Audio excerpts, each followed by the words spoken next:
اللہ بے نیاز ہے.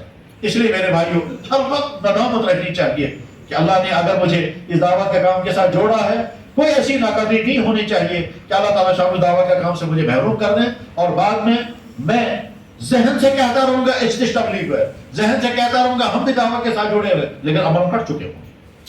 ایسا بھی ہوتا کہ آدمی سمجھتا ہے ہم نے بھی تبلیغ کا کام کیا، ہم تو تبلیغ کے ساتھ جڑے ہوئے لیکن عمل کٹے ہوئے ہوتے ہیں. اور یہ بھی ایک سزا کی قسم ہے کیا کہ ان کو کام کے ساتھ جڑنا ہی نہیں اور جوڑنے ہی نہیں دیں گے کیونکہ تم نے اس کام کی ناقدری کی ہے. تو ایک تو کام کی قدر، پھر اپنے اندر صفات پیدا کرنی ہے. اور صفات بھی کون سی؟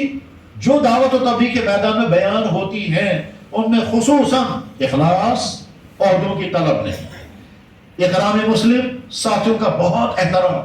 کیسا ہی بیچارہ گرا پڑا ساتھی ہو، میرے بھائی اس کی قدر کرو.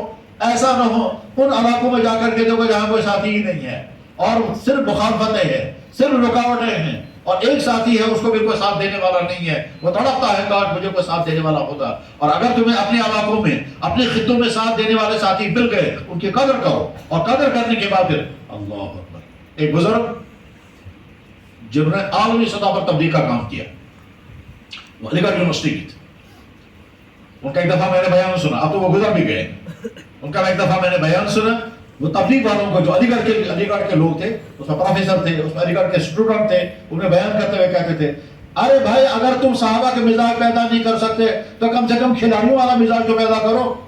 پھر خود ہی تفسیر کی کہہ رہے دیکھو ٹیم کے لوگ اپنے آپ کو کیسے ایک سمجھتے ہیں. یہ ہمارا ساتھی ہے، یہ ہمارا ٹیم کا ساتھی ہے. اس نے اگر گول کیا تو ہم نے گول کیا، اس نے اگر وکٹ لی تو ہم نے لی، اس نے اگر شاٹ مارا تو ہم نے شاٹ مارا. تو اپنے ساتھیوں کو اپنا ساتھی سمجھو. بس ٹھیک اسی طرح سے تبلیغ والے اپنے ساتھیوں کو اپنا ساتھی سمجھیں، اس کی قدر کریں، اس کی عظمت دلوں میں بٹھائیں اور کہیں کہ صاحب بابا جا بجائے اس کے کہ ہمارا مخالف ہوتا تو ہمارا ساتھی ہے. اور مزاجوں میں اختلاف اللہ نے رکھا. صدیق اکبر کے مزاج کچھ اور تھا، فاروق اعظم کے مزاج کچھ اور تھا، حضرت عثمان غنی کا مزاج کچھ اور تھا، حضرت علی رضی اللہ عنہ کا مزاج کچھ اور تھا. صحابہ تمام صحابہ تھے، مزاج سب کے الگ الگ تھے. سارے کے سارے ایک مزاج نہیں ہو سکتے ہیں. اسی لیے کہا جاتا ہے کہ جب کبھی کسی معاملے میں مشورہ ہو تو کام کو زیادہ اہم سمجھو، آپ میں ٹکراؤ نہیں ہونا چاہیے. مشوروں کے جو اصول اور آداب، جناب رسول اللہ صلی اللہ علیہ وسلم نے صحابہ کرام سے مشورہ لیا. لوگوں کو نماز کے لیے جمع کرنا، کیسے جمع کریں گے؟ کسی نے کہا حضرت ہم آگ جلائیں گے، کسی نے کہا حضرت ناقوس بجائیں گے، کسی نے کہا حضرت بنسری بجائیں گے. اللہ کے نبی نے سارے مشورے رد کر دیے، کوئی مشورہ قبول نہیں فرمایا اور کوئی فیصلہ نہیں ہوا.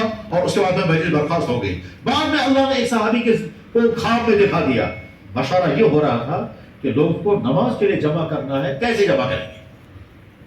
اذان پہلے نہیں تھی، مکہ مکرمہ میں نماز فرض ہو گئی، اذان نہیں تھی. مدینہ طیبہ میں صحابہ پہنچ گئے، اذان نہیں تھی. اور جب اذان نہیں تھے تو لوگ نماز کے لیے کیسے جمع ہوتے تھے؟ بس اتفاقاً جمع ہو جاتے تھے. نماز سے فارغ ہو گئے پھر مشورہ ہوتا تھا کتنی دیر میں پھر دوبارہ جمع ہو جائیں. ڈیسائیڈ ہوتا تھا اتنی دیر میں جمع ہو جائیں گے. جب جمع ہو جاتے تھے کچھ لوگ پہنچ پاتے تھے، کچھ لوگ نہیں پہنچتے تھے. کانوں یتحیرون، وقت طے کرتے تھے اتنی دیر کے بعد جمع ہو جائیں گے. لیکن بہرحال وہ منظم نہیں تھا، اس لیے بڑی پریشانیاں ہوتی تھی. لہذا اللہ کے نبی علیہ السلام نے صحابہ کرام کو جمع کر کے مشورہ کیا بھائی کوئی نظام بنائیں گے جس سے متعین وقت پر لوگ نماز کے لیے جمع. مشورہ دو. تو کسی نے کہا ہم ناقوس بجائیں گے، کسی نے کہا آگ جلائیں گے، کسی نے کہا بھوک بجائیں گے، کسی نے کہا بینسری. تمام مشورے حضور نے رد کر دی. ایک مشورہ کو لیکن کوئی فیصلہ نہیں ہوا. اس کے بعد ایک صحابی کے ذہن میں چونکہ فکر تھی، اسے کو خواب میں دکھایا گیا. خاص صاحب بخاری میں بھی حدیث ہے، مسلم شریف میں حدیث ہے، باقی حدیث کی کتابوں میں کہ صحابی نے خواب میں دیکھا کوئی آدمی کوئی خاص قسم کی چیز بجاتا ہوا جا رہا ہے. تو اس صحابی نے ان سے کہا آؤ بھائی صاحب یہ جو تم بجا رہے ہو یہ ہمیں دے دو تاکہ ہم نماز کے وقت اس کو بجایا کریں گے اور لوگوں کو نماز کے لیے جمع کیا کریں گے. تو اس شخص نے جواب میں کہا اس کو بجانے کے بجائے تم کو دوسری چیز سکھاتا ہوں، وہ یہ کہ جب تم کو نماز کے لیے لوگوں کو جمع کرنا ہوگا تو اللہ اکبر اذان ساری سنائی اور یہ پڑھا کرو. چنانچہ اس صحابی نے ان الفاظ کو یاد کیا اور حضور کی خدمت میں آئے اور عرض کیا یا رسول اللہ میں نے اس طرح سے خواب دیکھا. فرمایا وہ جو بانسری بجانے والا تھا وہ جبرائیل تھا. چنانچہ فرمایا بلاؤ حضرت بلال کو کیونکہ فإنہ اندى صوت، حضرت بلال کی آواز بھی بہت اونچی ہے اور اس کی آواز بھی بہت عمدہ ہے. حضرت بلال کو بلایا. اب یہ عبداللہ بن زید اس صحابی کا نام ہے جو اس کو بول رہا ہے کہو اللہ اکبر اللہ اکبر. تو حضرت بلال پڑھتے اللہ اکبر اللہ اکبر. یہ پھر کہہ رہے ہیں اللہ اکبر اللہ اکبر، وہ کہتے ہیں اللہ اکبر اللہ. یہ جب اذان پڑھ رہے تھے تو حضرت عمر اپنے گھر میں آرام کر کے یہ خواب دیکھ رہے تھے.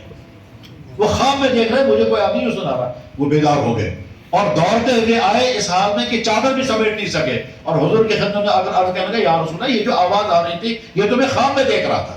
ان کو بھی خواب میں آ گیا. غرض یہ کہ مشوروں کا نظام اسلام نے طے کر دیا. اللہ کے نبی علیہ السلام اہم معاملات میں مشورے کرتے تھے، چھوٹے چھوٹے صحابہ سے بھی مشورہ کر. جناب رسول اللہ صلی اللہ علیہ وسلم کو ایک علاقے کا امیر مقرر کرنا تھا، صدیق اکبر سے مشورہ لیا بتاؤ کس کو بنائیں. فاروق اعظم سے مشورہ دیا بتاؤ کس کو امیر بنائیں گے. ایک نے ان کا مشورہ دیا، ایک کا ان کا مشورہ دیا. دعوت و تبلیغ کا تمام کام مشوروں سے ہونا چاہیے. اور جب سب نے اپنی اپنی رائے دے دی، سب نے اپنی اپنی رائے دے دی، اس کے بعد جو امیر مشورہ ہے اس نے جو فیصلہ کر دیا بس آنکھ بند کر کے کہو یہ اللہ کا منشا یہی تھا. اور اس کے بعد مشورے سے پہلے کوئی مشورہ نہیں اور مشورے کے بعد مشورے کی خلاف ورزی نہیں.